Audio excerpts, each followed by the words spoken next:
Welcome to the First Take UK podcast, taping this late on a Tuesday evening. Myself, Ollie, alongside Stephen Edwards, as always, and joining us on the line from probably somewhere southern around the Alabama area, former collegiate superstar, first-round NFL draft pick, Keith McCants. Keith, how are you, sir? I'm doing fine. How are you guys doing today? We're doing terrific. How are you, Stephen? Yeah, no, we're doing terrific, and a pleasure to be able to speak to Keith. It's going really well. Keith, college football superstar. Did you watch the college football national championship last night? Oh yes, I watched it. I watched some of it. It was pretty intense at the moment. Disappointed that Alabama weren't there? I was rooting for the team that beat Alabama, and because Alabama, they played great, but they was like lacking in the secondary, and that was their weakness. And I feel a little disappointed because they did not prepare for that. And they probably was going to get attacked on that in the secondary all year long. So I was kind of disappointed that they lost, but at the same time, but you can't win them all. And we won 15 national championships. It's time for somebody else to step up to the plate and take charge and share the wealth. Well, Keith, we want to dive straight into your career as a whole. I want to go straight back to the high school days because I've been reading so much stuff about you, and I can just imagine, were you a complete physical anomaly and a complete physical freak in high school? You played basketball, you played football, you went on to be a first-round NFL draft choice. How crazy athletic and how good were you in high school? Basketball was my first love. I loved playing basketball, and basketball kept me in shape for football. But I was really recruited by Charles Barkley and a host of other guys in the NBA when I did play basketball, and I had an opportunity to go to the NBA. And I kept my body physically in shape all year round. If I wasn't playing basketball, I was running track, and I was running track. I was playing football. And that's something that athletes would have to do. When I talked to Emmitt Smith a few years ago, and one of the things he said, man, when we were playing, he said, man, I stay so and hurt until all through the off season into the training camp. I said, playing on the NFL level. That's the way it is. You really got putting in 9 months out of a year into football, and you only have 3 months to recuperate, let your body rest and recuperate. And a lot of guys don't even do that. The ones that you see making it to the Pro Bowl, those are the ones that do the extra 9 yards to be physically fit all year round, like Jerry Rice, Deion Sanders. You know what I'm saying? We used to get way better than you go to California and you hire this guy, Edward Moses, and we run heels, you know what I'm saying? While everybody else is all asleep doing something out of the norm, we got there training, taking it to the next year. So when the fourth quarter hit, when they out there sucking wind and tired, we're not. And that's when we take advantage, and that's when standout players stand out. Just incredible. I mean, it's great to have that kind of insight. I mean, you, as Ollie said, and yourself just said there, you was, a standout in high school, and then you would then go to Alabama. I mean, what made you decide to stay in state and go to Alabama, and how widely were you recruited? I was recruited worldwide, but to stay in the state, everywhere I went, they were super nice people, and one of the high recruiters guys and coming out of high school football. And it was Alabama. If you ever went to Alabama or lived in Alabama, you'll know what Alabama football is all about. That's part of the tradition is what it has. That Alabama tradition is something special. So it wasn't a doubt that I was staying in the state. The part was whether I go to Auburn or Alabama. So you chose Alabama. What was it like playing for them and also playing in the SEC? I mean, we see what the SEC is like today and how competitive that is. I mean, what was it like back then? Playing in the SEC, the SEC still remained the toughest conference to play in because you're going against talent, equal talent, week in and week out, and you have to play up to that level week in and week out. You every now and then you may get somebody that's not on an SEC level for talent wise, but the majority of the time you playing 7 to 8 games against the best of the best in college football. Keith, would you say the difference in the SEC, and I think you're a great example for this, when you're in college, is you have certain conferences where you have some powerful players. You have certain conferences you look like the Pac-12 now, real quick players. But that combination of speed and power, particularly like the linebacker position, the defensive line, seems to be unique to the SEC. The league of the SEC. Now the game has changed, and boy, a lot of people say, "How that changed the game?" I was 250 pounds running the 4.43 and the 40, and went out and on that level, people go ooh and ah, but that comes from intense training. When people would sleep, when other people would sleep in the middle of the night, me and my friend Derek Tumble was out there pushing trucks around the campus, or working, or running the gas stations outside, or running the bleachers in the gym. And we got this thing called Lord Gym. This is 3:30 to 6 o'clock in the morning. And this is the things that we did to better ourselves, to go to the next level. And a lot of people are catching on to that, and they're doing whatever it takes to go to the next level, which is a great thing. But one thing about college and NFL, there's a huge gap. And that gap is so huge that the talent level is different. And you got the best of the best in the National Football League. In college, Alabama has put out a lot of players, and it was Cornelius Bennett, Derek Thomas, Keith McCants, and go so on, Leroy Jordan. It was a host of names that play linebackers that know what it takes to get to the next level. I mean, it's just a really outstanding career that you had at Alabama. I mean, as I say, in playing in the SEC, and that's what you say. I mean, you then declared for the NFL draft, and you declared as a non-senior. What made you decide to declare at that particular time, and was it an easy decision to make? It wasn't that difficult to make. When I was rated the number one player in the country, I had a rating across the board was 9. Only 2 people ever had that. That was Bo Jackson and myself. And what really made me leave the University of Alabama, as much as I love that university, I had a bad leg. I went into the league with a bad leg. They only gave me 3 years to survive, but I actually survived 6 or 7 years in there. That come from the intense training that I did to build my muscles up around the injuries that I had and cause more injuries. But it was a no-brainer whether I should stay or whether I should go. When you got nothing else to prove in college football, it's time to go to your dream. 99% of the guys that's playing football in college, collegiate sport, wants to make it to the NFL. You have 0.01% of people that make it to the National Football League. Out of all the college football players there is. When I came out in 1990, there were over 600,000 college football players. Now it's like 700 or some thousand. I was rated number 1 in the world. So when you're rated number 1 in the world, you don't have anything that's to prove. Only thing can happen is you can get hurt and your stock go down. So a lot of these young guys that's coming out, I hope they have the right people in their corner to give them the right advice. Some of them come out and get lazy, like Marcus Russell did, and didn't pan out.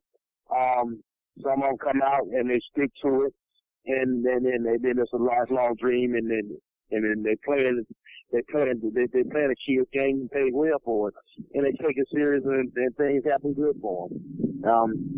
I got a couple of guys, and one guy looking to come out and to go to Chapel Winston, and I'm thinking this young black quarterback. I think he can come in and they can bring him along slow. One of the assets that he has the ability to be mobile, a mobile quarterback. Tampa Bay Buccaneers offensive line is not the greatest, so they're going to need a Michael Vick type of quarterback in there who can scramble, who can break down defenses, who can make the first downs, who can get things done. You know what I'm saying? So it's players like that have changed the game. Quarterbacks like Michael Vick that's changing the game. Randall Cunningham. You know what I'm saying? Players like that, the Warren Moon, they have changed the game. They have changed the game offensively. So I think that it's gonna be a great draft. Keith, I know you've got some thoughts on the draft, Ollie. Yeah, Keith, you see these young guys now, and as you said, declaring for the draft, and you go back to, like, say, Jadeveon Clowney when he was in school. I even go back to Andrew Luck. Andrew Luck was rated as a first-rounder out of high school. So was Jadeveon Clowney. You were one of the first people to break that senior barrier and allow these underclassmen, now redshirt sophomores can also go to the NFL. Should kids be allowed to go straight from high school to the NFL, in your opinion? Well, yeah, no, I don't think you should go straight to high school to go to the NFL because there's some learning things to be do. Football is a lot different from basketball, and football takes a toll on your body. But you need that learning experience, and you need to have something to fall back up on. So the average football player is 3 to 5 years. That's if you're lucky. Now, quarterbacks a little longer than that, maybe receivers a little longer than that. But anywhere in the trenches, offensive line, defensive line, linebackers, running back, it's 3 to 5 years, and that's not a lot of time. So, and the way the NFL takes care of their players, the retirement system, is not that great. So I urge everybody to at least get 3 years of college, at least 3 years of college. Before they devoted themselves to the draft. I think it should be a mandatory rule that they at least stay there for 3 years. You look at how the NFL handles those players, like you said, in retirement, and part of that short career is to do with, playing almost pro quality, maybe not week in, week out in the college game. In my opinion, and I've wrote about this a lot, I think it's easily time to pay these guys some kind of significant stipend. I watched that game last night and the millions of viewers and AT&T Stadium and the Dallas Cowboys Stadium. Is it time to play college football players? Oh, it's been past time, man. It's been past time playing college football players. Do you realize the college? I did a paper on what athletes should get paid. Football players get paid. College football players bring in more money than the National Football League. And they make tens of millions of dollars, $10 billion a year, something like that. But you got more college, you got more games, you got more fans in college than you do in the National Football League.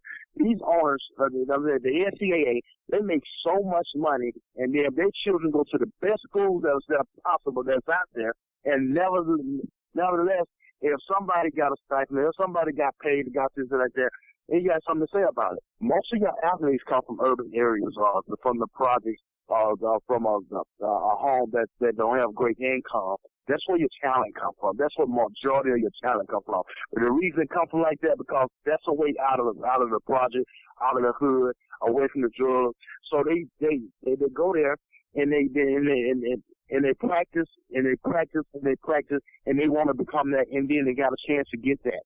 And once they get it, they want to hold on to it, and that's what you got to do. And while you're in college and you're making the transformation from where you was to where you're at, and you get to a big university, and so much money is made off of sports and collegiate football, basketball, baseball, that more than football though, that is unreal. Yes, it should get paid because college football players is really nothing but a semi-pro team. That the NFL really they have the pick of the litter of the better their teams. Keith, I've read about this a lot, and especially the semi-pro thing is an analogy I've used a lot. And the thing you get back from the NCAA, from people who are against paying players, is they claim it will become the Wild West. What do you say to the point that it should be the Wild West? This is capitalism. If a Texas booster wants to pay $10 million a year for the best high school prospect, why shouldn't he pay the best high school prospect $10 million a year? Wow. Well, I think players should get paid, but I think it needs to be put in perspective. Now, you're talking about a player, one person, you're talking about a team. I think it should be put in an allowance, a perspective, maybe a stipend for all college football players. And all across the board, everybody get one rate of pay. Not nothing extravagant, not nothing too much, but enough where they can survive, they can get by, and they you know what I'm saying? And then more importantly, they need to make decisions to start going to school, going to classes, studying, getting a degree, before they even hit the field, because I'm a victim of this. I did not lose $17 million to drugs or anything else on my background. I lost $17 million that was stolen from me because you give a kid X amount of dollars when they're coming out of their college to the pros, and you got sharks. You got people coming from all areas of life. Everybody got a great idea with your money. And then you decide they want to trust somebody, and you're trusting the wrong people because they're in a big law firm, or they from Merrill Lynch, or somebody turned you on to them. Those are the biggest criminals of them all because they steal take a little bit out of your money and charge you or overcharge you, or when you're not looking and you're not understanding the business aspect of your finance. So every college kid, whether you go to the National Football League or not, should be able to take business and marketing classes, I think.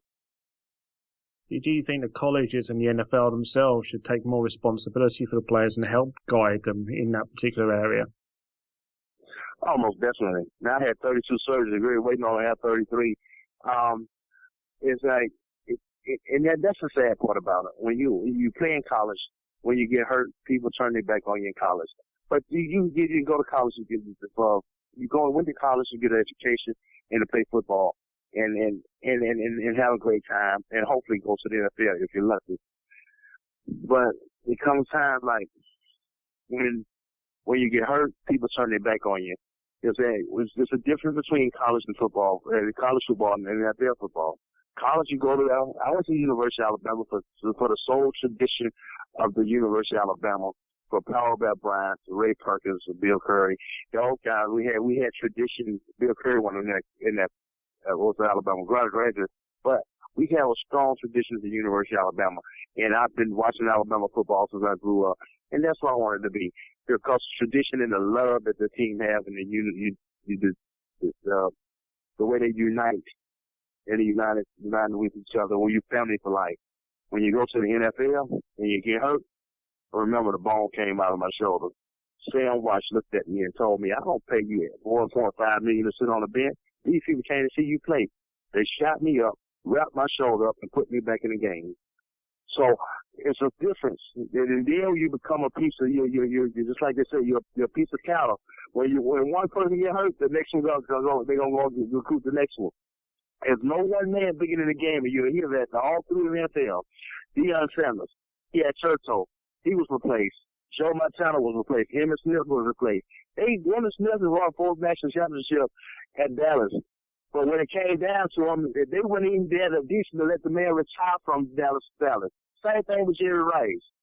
So those owners sit up there in that box and sit down at that big round table and they say, okay, well, he's getting old, he got to step slow, we got to replace him. Let's replace him while he had and get something for him. Well, okay, we're going to trade him and get 3 guys from the Cardinals that are young, a stud, that can help our team rebuild. That's how the system works. But the bad part about it is once they get rid of you, you really ain't welcome back. You know how many NFL players that came through there can't even get a Super Bowl ticket, and we paid the way for that event, one of the biggest events in the world. That's a shame. Most of us walking around here with dementia and lumps and bruises where we can't even get around, can't even get a life-on-life term as we speak today. Now that's what's sad. Yeah, I mean, this is the post story for yourself and a hell of a lot of other people out there, sadly, that when their NFL careers come to an end. I just want to rewind a little bit, Keith, and go back to when you was drafted, because obviously you mentioned earlier on that you were the number one guy in the country at that particular moment in time. Why do you think Atlanta, you had that number one overall pick, not pick yourself and go with Jeff George instead? Well, that's a long story. Atlanta, I was going, Jerry Glanville was the coach. They wanted me to, they put a chop, they call it a chop job, on you, and they talk bad to me so you could draft, so when they do draft me, that they can have an excuse. Oh, I had a bad leg. Yeah, I had a bad leg. My sister been number one pick. But they went to Jeff George instead. And what they do, they got the power to manipulate the media, to try to manipulate the people to do whatever they want to do. And that's what the NFL is about. They're one powerful organization that people don't challenge. A lot of media like to talk to me because I basically tell the truth. I got nothing to lose. I done lost everything already.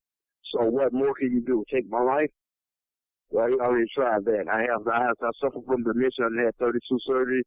Ain't nothing they can do to me that already have been done.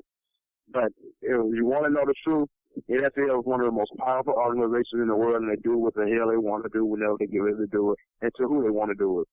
One minute you go to bed, one day you go to bed, you got a guarantee, you almost got a guaranteed contract, you're making decent money. You wake up in the morning, you've been traded, or you've been released or cut. while you sleeping at night. And you have no idea what the hell is going on. That's the power they got. There's no loyalty in the National Football League. They don't even take care of the ex-player who paid the way to make the game what it is today. Keith, you go into that draft with one of your close friends, Emmitt Smith. How good was Emmitt? And particularly, what was he like? What made him so special? You mentioned the extra work you put in whilst people were sleeping, you were training. What made him so special? Emmitt was one of the smartest running backs I ever seen in my life. I didn't know Emmitt Smith since high school. But the way Emmitt run, he wasn't the fastest back, in the league, but he was one of the smartest backs I ever faced against or watched him play. Emmitt run right up on his blockers, and right at the initial contact, he would make a move. That's one of the reasons why he lasts so long, because he very seldom got a good shot on Emmitt Smith. Mm-hmm. Same with Barry Sanders. I think it's Barry Sanders. Very seldom could you get a real good shot on Barry Sanders. Only way you'll get a shot on if he cut back into you when he don't see you coming. Other than that, you will never get a good tackle. You'll never get a kill shot on him that will end their career or put him out the game and things of that nature. That Emmitt Smith, he was a smart back. He took care of his offensive line, and his offensive line took care of him. He had the best offensive line in the 90s that you ever seen. Mm-hmm. Nate Newt, Aaron Williams, I'm saying those type of guys, man. And I'll tell you something, then Troy Aikman, the quarterback. Jimmy Johnson put together a team when he put that team together.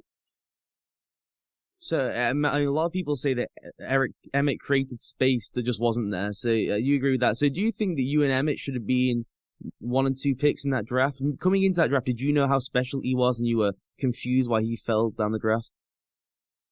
Yeah, I know how special Emmitt was. I watched the kid play, man.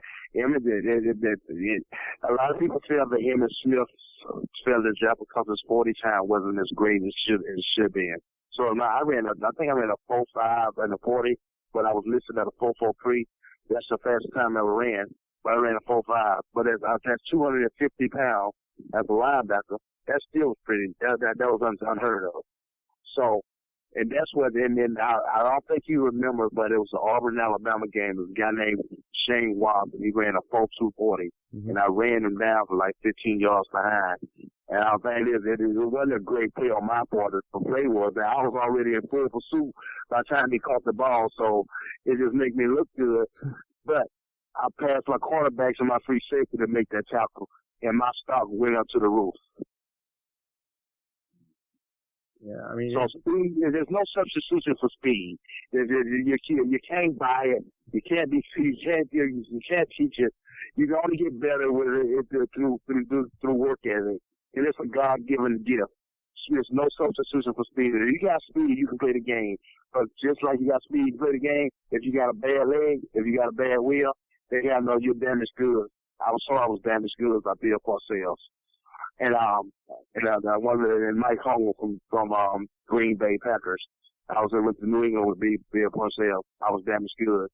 And they one look at my leg, they didn't know how I was making it. Well, I made it because y'all scared. They kept shooting me up with cortisone and morphine and giving me a lot of pills to play on the field because that was more important, not knowing the effects that it could have on me later in life.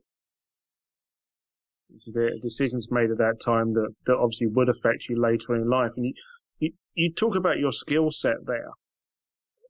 When were you told you were going to be converted to a defensive end from your normal linebacker position? And what was the reasoning given to you behind that decision?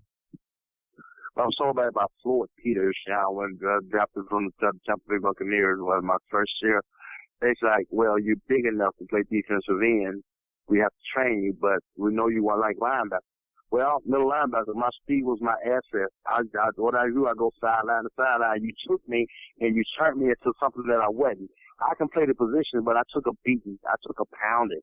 If you would have kept me at middle linebacker, I would have been just like a Ray Lewis. You know what I'm saying? Or one of the middle linebacker. My career would have been longer because I was able to protect myself. But when you have initial contact coming off the line, and I was already damaged goods when I came into the league, people zeroed in on my knee. And while me trying to protect my knee, ended up hurting other parts of my body. And then that's when the pills and all the shots and all that stuff came into play. I didn't even have to practice anymore in the NFL because all I had to do is look at the game. I was a pretty smart player. I can look at the film and tell you what you're going to do. I can look at the formation and tell you what you're going to do before you do it. But that's one thing. But physically, am I able to make it happen? At little linebacker, I could have made a lot of things happen. But at defensive end, they can run away from you. They can overload, come towards you. They can isolate you. There's a lot of things that they did for me because they respected me. Was there ever any discussions about moving you back to linebacker at any time during your NFL career? Yeah, they did. I think Sam Rice did that. We played against San Francisco. I think we were winning the game. Jerry Rice wanted to win a touchdown against me. I moved back to linebacker, and I tell you, I had a field day. I was like all over the place. I had a couple of sacks. They just moved me around the way they should have been doing, but they were shopping me around before they got rid of me. And that's what they do. They want to highlight the player that they're trying to get rid of to see they see are you valuable enough that they can get something for you. Because I had a high salary at the time, and they want to free my salary up to bring in 2 or 3 different other players. That's the business aspect of it. But that happened. That happened to Jerry Rice. It has, you know what I'm saying? I think it happened to everybody but the guy named Art Monk. Art Monk was played for the Washington Redskins corner. That's one guy that didn't happen to, Barry Sanders. Those 2 guys walked away from the game and could hold their head high. But everybody else got traded or got cut or took a pay cut or something of the nature of that because NFL is one of the biggest business. There's one business that's bigger than the National Football League, and that's Vegas. That's the gambling. Keith, they make more money than the NFL. Keith, you went to Houston and make a lot of that money off the NFL, by the way. You went to Houston and you were involved in that famous clip between Buddy Ryan and Kevin Gilbride. How fractured was the team, offense to defense, in Houston? How could a team function with that much divide? Hold on a second. I'll tell you about that. And when I got there, Buddy Ryan was the coach. And Buddy Ryan was defense coach, and Jack Pardee was the offensive coach. It was like night and day. And Warren Moon was running the offense, where Kevin Gilbert ran the offense, and Buddy Ryan ran the defense. But Buddy Ryan pretty much ran the whole team. And when Buddy said pretty much was going, and he kept telling them Derek Thomas was killing us, man. We playing against Kansas City. Derek Thomas, my roommate, and he kept telling them, "Don't do that. Don't stop passing. Do something different." And he wouldn't do it. The Derek Thomas kid, they kept turning the ball over. We on our way in, and that's when it all hell broke loose. So. And I was on the side trying to break that up. Buddy Ryan was a phenomenal defensive coach. His boys taking after him. You talk about your surgeries that you had during your time in football, and obviously the painkillers you took during that time as well. When did the painkillers really start becoming an issue for you and reliance started kicking in? When it started becoming an issue? That's a good question. I don't know when it started becoming an issue. I just know that I couldn't perform without them. And after you playing a game, you're playing a 10th game, you go out there on the field, and you're doing your job. You're doing your job, and all of a sudden, you wake up in the morning, you can't walk, you can't function, you can't go to practice. Your knees are swollen up, your arms are, you got to pop your shoulder back into the socket. So, and then when the trainer comes to you and tell you, hey, coach said you don't have to practice, just learn the plays and be ready to be in game shape. The doctors and stuff like that. You go to your locker and you see a little pill ball in there, and you take them. Some of the other time, you have the instructions on there, like take 1 every 4 hours, or take as needed for pain. You don't even have it on there. You take what you need to get by. Yeah, I mean, it's after the game, you get water though. After the game, before the game, you get a shot of cortisone or Toradol. After the game, You get to get a morphine shot or a morphine pill. I mean, it's quite incredible when you actually sit here and think about it now, and obviously the amount that you take to obviously try and get you through that week to week of playing in the NFL. And I mean, your career, I mean, it was longer than, as you said, that many people thought it was going to be. And after the Oilers, you moved on to the Cardinals, and before they eventually cut you as well. When the Cardinals let you go, did you think that your NFL career at that point was actually over? When I came back, I had surgery on both of my knees. We met with Dr. Parsons. And I was Miami Dolphins was interested in me. Yeah. $8 million contract. That's all I had to do was run around the cone. Jimmy Johnson was the coach. I couldn't do it. I just had surgery a week ago. And they asked the question, would I take the needle? Would I take the needle? I was tired of doing drugs. I was tired of living like that. I was so confused. I didn't know that I was turned into an addict. No, I just can't do it no more. Well, he can't take the needle because it's a fine line of being hurt and injured. Well, I already had enough surgeries on my body as it was. My body was so tired. I went to the doctor, man, at the age of 36. Doctor said I'm in a 90-year-old body. My bones are deteriorating. I can't raise an arm over my head. I was always hurting, and the only way I got by was taking the needle, taking the painkillers, things of that nature. Never knew that I was turning into a junkie, an addict. I couldn't live without the medication, and that's why I wanted to stop. I couldn't function without medicine. I couldn't live. Junior Seau, he couldn't function. He lost the ability to live life on life terms. Andre Waters lost the ability to live life on life terms. They want to commit suicide. Kelly McHale, I think there's so many of my friends that have died and committed suicide because he lost the ability just to live a normal life on life terms. I was once to try to commit suicide twice because of the pain and the agony that I have gone through in my life and what I have become and what I was doing. But it was only by the grace of God that stepped in that gave me the chance to go out there and help those who don't know what the outcome of their life is going to be after football. Keith, you mentioned that there, and there's a ton of players, as you mentioned, some friends of yours who got into, the morphine stuff and the addiction side of things. I think more of it still goes on than we are actually aware from players you speak to in and around the game in the past decade. What can the NFL as a league, and like you said, they don't really care about their players, despite the facade that they care about the players. That's why they trying to extend the season, things like that, and pretend they care. But what can they actually do, an action tomorrow, to help players out, former players who are struggling with it, and players now to stop what happened to people like you? What I feel that the National Football League should do is find a guy who actually been through it like myself and help and develop an interest program with guys coming into the league, an exit program for guys leaving the league, and a life coach to teach players how to live life on life terms as a normal person, because that's all we are.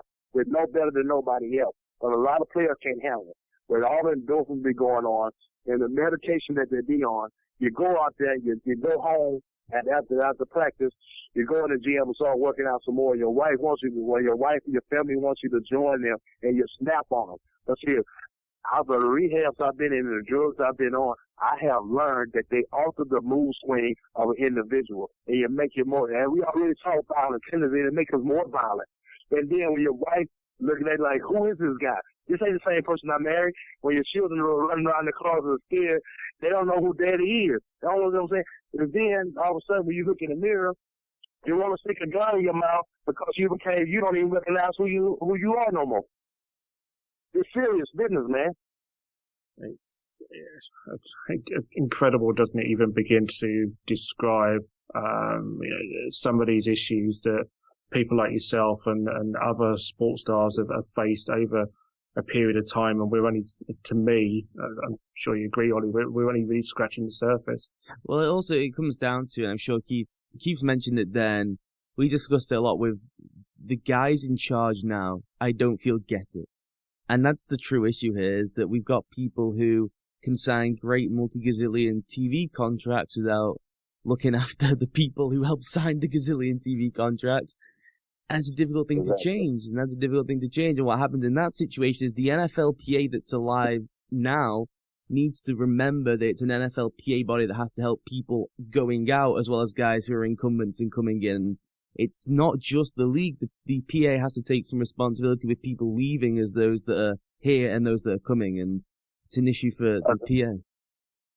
Exactly. Why do you get a guy like Carney Bennett? Yeah, a great guy, great guy, a good friend of mine. But you give him a job. He don't really need a job. He rarely haven't going through no hard time. Or Michael Irvin. Michael Irvin has a little stumble.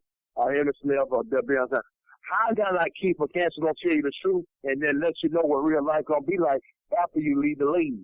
How me?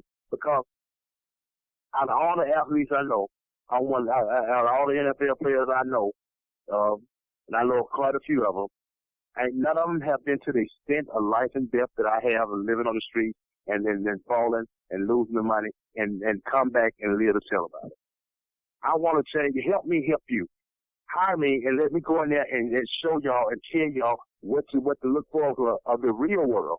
When you ain't getting no pats on the back, so where you got locked up or where you out there wanting the jurors to modify your pain. You don't do it. You don't do the drugs for a pleasure standpoint. You do it because you're in pain. And you've been in pain so much, and you're so confused in the head from the concussion, you only do stick a gun in your chest or in your head, and then it ends it. How many more players don't have to do that? How many more? I put a rope around my neck in jail for something I didn't know I was falsely accused of. So I hung myself in prison jail. You know what I'm saying? So I cut my throat with a knife. So I just wanted to end it. The police came and took all my guns away. I was tired of living like that. I was tired of living in pain. I was tired of taking medication, trying to medicate myself. I was tired of doing drugs. I couldn't get the drugs I needed. I went to street drugs, which even intensify the problem. So help me, help y'all to help everybody else. It seems it seems such a simple message, but there are guys out there that could do with speaking to somebody like yourself, Keith, that can tell them how it is. And for myself and Ollie today, it's been an absolute pleasure talking to you, and we really appreciate your time coming on the podcast to be able to tell us about your career and some of the issues that you have faced, Keith. Hey, man, I thank you guys for having me on, man. When is this going to air?